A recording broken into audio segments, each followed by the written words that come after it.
tarehe 7. Kuna tukio limetokea kwa majira ya kuanzia saa 1, saa 2 mpaka saa 3. Katika hali ya anga mwezi umeonekana kuwa na rangi nyekundu.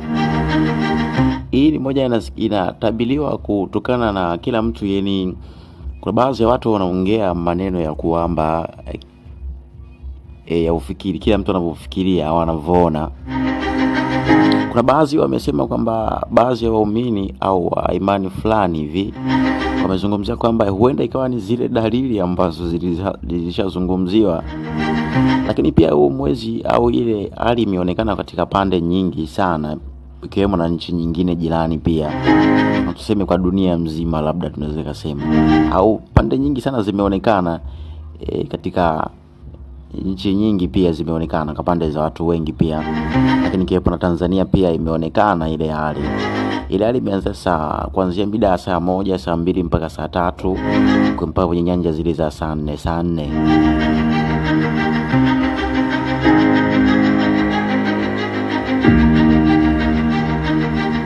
Kuna baadhi ya watu wanazungumzia kwamba huenda ikawa ni zile dalili ambazo zilishazungumziwa kutokana na hali ambayo ilionekana.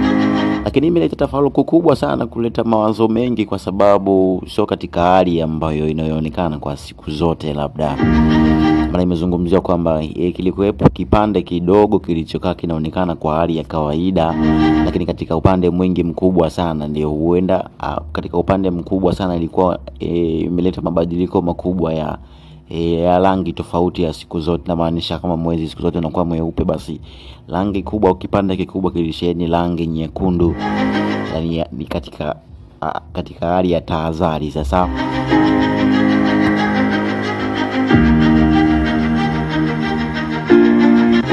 katika baadhi ya watu wengine wamezungumzia kwamba hii ni katika moja ya taarifa, maana Mwenyezi Mungu pia yanatoa taarifa katika hali nyingi pia.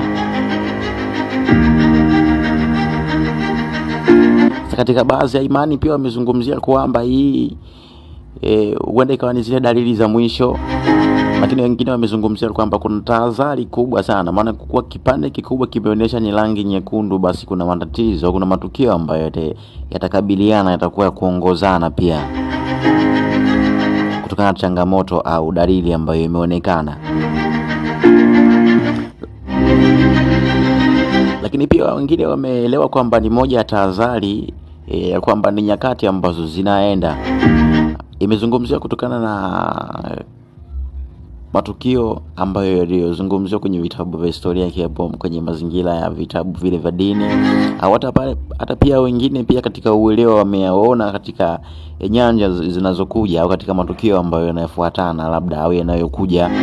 Basi wamelinganisha kuwa ni kama ni moja ya tahadhari ambazo changamoto labda zinaweza zikaja kutokea pia mbele yake au vitu ambavyo vinavyofuata. Basi imekuwa ni kama kila mtu kuongea maneno ambayo ya kudhania, naweza tukasema ya kudhania au ya kutabiria pia. Basi imekuwa ni moja kama ni kukusanyia hii habari ni kuwekea hapo. Huenda ikawa nawe unafikiria kitu au kama unaelewa kitu labda, basi ikawa ni moja ya kitu cha msingi kabisa, ikaweza kuhabarisha kwa watu wengine pia. Basi usikose kucomment katika upande wa comment hapo, kaita ujumbe yoyote hapo ili mazingira yaende vizuri kabisa. Na bila kusahau kabisa upo na DJ Drone hapa. Basi tutakutana katika nyanja zingine au katika nyaraka nyingine au katika habari nyingine pia zitakazojitokeza pia, ili mambo msingi yakae vizuri kabisa. Okay, karibu.